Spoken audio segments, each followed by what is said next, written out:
And welcome everyone to a Tuesday of racing. It's day number 12 of our 2021 spring-summer meet here at Grants Pass Downs. Happy to be with you here on this Tuesday. I'm Jason Beam, the track announcer, and a 9-race card, so we better get right into it. I won't give you my little preambles of 5:15 first post, jackpot, now in races 5 through 9.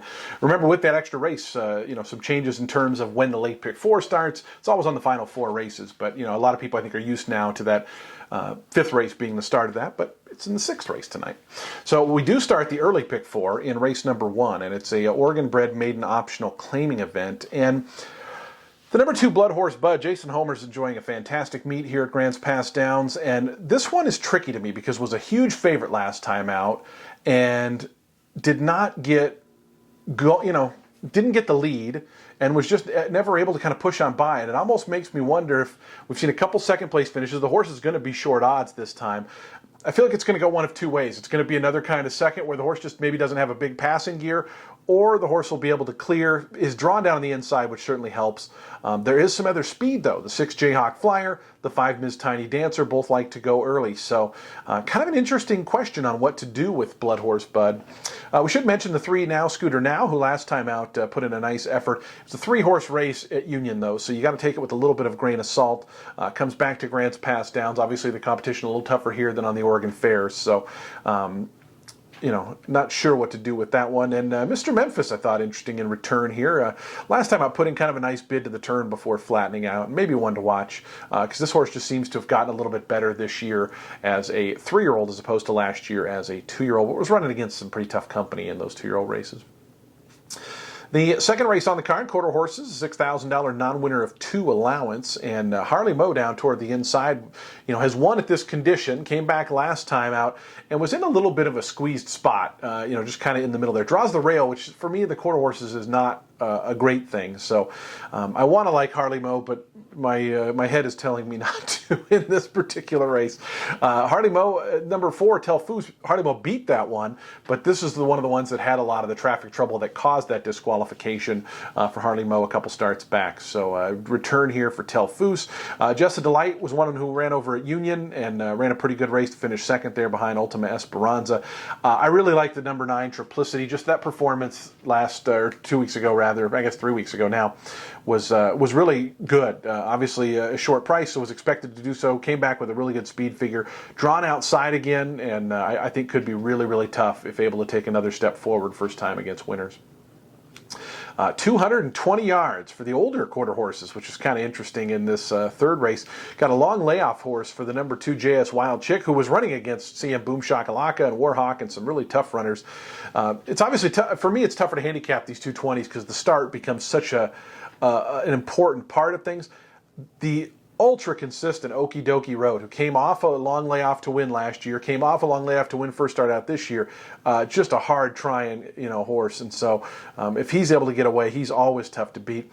I think the number 7 Hold On Gone is worth looking at too, because this is another horse who's notoriously a pretty fast starter. Last time hopped at the start, lost all chance. And so I thought a better start maybe makes that one kind of tough. Certainly respect Warhawk and One Flying Foos to the outside. It's a really fun race. It's a challenging race, honestly, going 220. The 4th race on the card, again, does not start the Jackpot 5 because we have 9 races tonight. Do want to mention this race is a non-winners of a race in 2021, and you might be scrolling through here and you might get to the number 3 Cosmic Tripster and say, well, Jace, Cosmic Tripster won 7 days ago.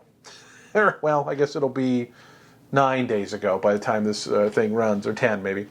Either way, Cosmic Tripster won recently. How is this horse eligible? If you look in the conditions, races at the Oregon Fairs or Washington Class C tracks do not count against your eligibility. So Cosmic Tripster won at Union by a big open margin. It was just a 3-horse field.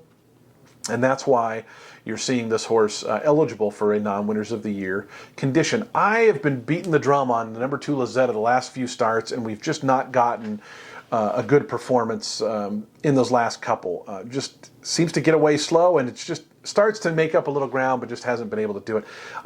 It's normally now when I jump off the train, but I feel like this is going to be the time that Lizetta runs the big one. There is some other speed in there, like I said, to maybe set up. And I just think they need to be a little closer. And maybe if some of the speed lines up, I mean, Pet Gold and She Flies Forever and Curlew Slew back in the day used to like to be pretty forwardly placed. So I'm going to try one more time with Lizetta in the fourth race. Fifth race starts the Jackpot Pick 5. We record this show before the Monday card is run, so don't know if it was hit or not, but be sure to keep to gpdowns.com for more information about that, and know whether or not you got a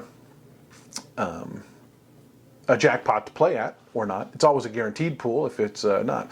But anyways, non-winners of 2 and 5.5 furlongs, $4,000 runners. The number 2, Keen James, I wanted to give a little mention of, was favored last time and just didn't really run all that great. Pasco and Snicker and Dan both were closer up, and this one kind of got a little further back. The 1-2 back against Heavy Hall was pretty good, though, and so I'm willing to forgive the last effort and maybe make Keen James a contender in here. Silver Service did a lot of work early on in its last start. Billy Christian has had a tremendous meet here at Grants Pass Down, so certainly want to give that one a chance. And I wanted to mention number 5, Being a Boss, for John Harris. This horse won on debut. Last time out was kind of sitting a good trip there for a little bit and then just kind of got shuffled back and never really came running again. I thought second start off the layoff. Harris is a really good trainer, and I thought this one eligible for an improve in the 5th race. Should mention the number 10, Sparkling Star, as well. Comes out of the Vix Hero race. Vix Hero obviously came here and won a couple in a row since coming to Grants Pass Downs. And this is another horse who had a brutally wide trip. Last time out was 4 to 5 wide on bull turns and only beaten 2 lengths. You just can't do that here at Grants Pass Downs, and obviously the 10 hole makes it a little scary that might happen again. So you're going to have to work out a trip there, Eduardo Gutierrez Sosa. 6th race on the card begins our late pick 4, $4,500 claiming event here in race 6, and kind of a fun group. It's part of the Sprint Claiming Series, the OB Harbor Series, sponsored by Jody Peets, and you have the winner, Cape's Hot Rocket, who's obviously, took some attention last time, was claimed, goes to John Harris now, went wire to wire and kind of had an easy win of it. Sequoia Sunset sat a pretty good trip and just came up a little bit short. But one of the nice things about this race is you can go back and watch the replay and maybe kind of try to find, if there was any kind of bad hidden trips, did anybody have some trouble? And really other than the wide trip for Sequoia Sunset, I didn't think there was a whole lot to go off there in terms of trouble.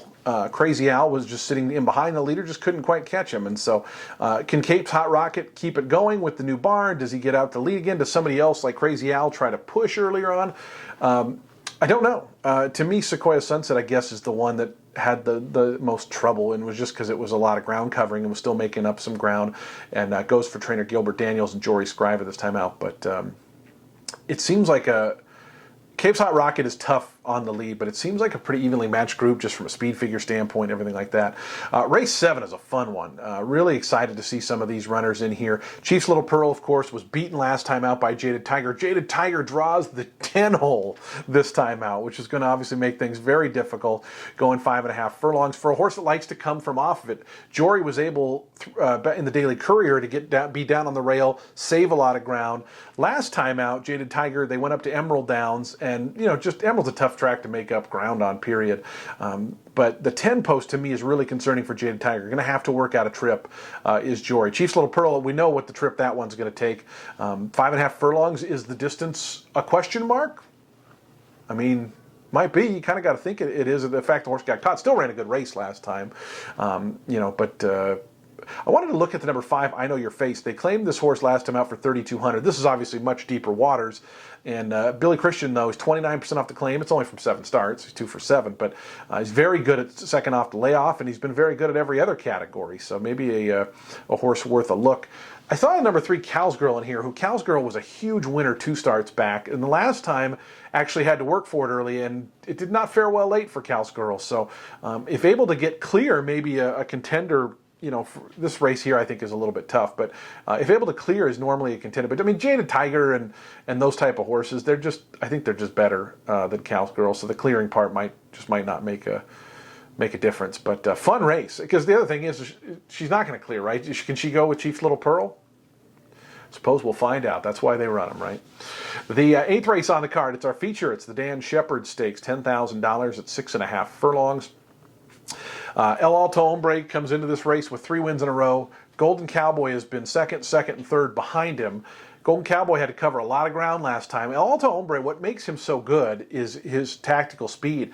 Jose Figueroa has put him into perfect positions in each of these last 3 wins, and maybe even the fourth one. I don't remember the one from last fall as much, but it looks on paper like it was. I mean, even in big fields, he's been running against 10, 10, 7, 8. He's able to get away in third. They get him out into the clear. He pounces, and he wins. And so, if he's another short price, I think you got to try Golden Cowboy or even Tristram Speaker down toward the inside to maybe try to beat him. Tristram Speaker took a lot of money last time, but just didn't do much running. I think he's slated for a little bit of an improve, but it might just be until somebody takes down El Alto Hombre. You got to, he's the king right now. So, very much looking forward to that one, though. I want to see if Golden Cowboy gets things to go his way. I think it's a pretty even pairing. So, we'll see what happens in the 8th race, and then the 9th race, a 600-yard event. So basically, they start on the backstretch, and it's a one-turner. And so there's a maximum of 7 allowed. So that's why you'll see there's 9 entered, but 2 of them on the also eligible list. Big Bad Brad comes into this race off a 3rd place finish in a 600-yard stake. If you remember, that was the one CM Once in a Blue Moon had the lead, but Elbar D, oh man, I can't remember his full name. He battled back, and it was a really dramatic run between those top 2, but Big Bad Brad was right there, and I think warrants some major attention in here. Sir Laugh-A-Lot was able to get the lead going 5 furlongs. This is a way different beast, though, getting the lead against some of these runners, quarter horse types. So it's going to be interesting to watch this one under the lights, though. It should be a lot of fun. It's basically 3 furlongs, so it's 30 seconds of pure speed. Anyways, we're going to wrap up this edition of the Tuesday program, and we'll see you guys back next week, Monday and Tuesday. I will still be doing the preview shows, but tonight is my last night announcing for the spring meet. So a big thanks to everybody for joining, for interacting, and watching the races, the Spring Grands Pass. As I said, the meet continues on. I'm just going to not be announcing the last couple weeks. I'm going to be going down to Tampa Bay Downs and then Colonial. I will be back in the fall, though, but I'll still have the preview show here for before the races for the next 2 weeks. So we will look forward to seeing you guys back on Monday and Tuesday next week. And don't forget the holiday card, July 4th, 5th, and 6th, running closing week. So best of luck to everybody out there, and we'll see you at the races.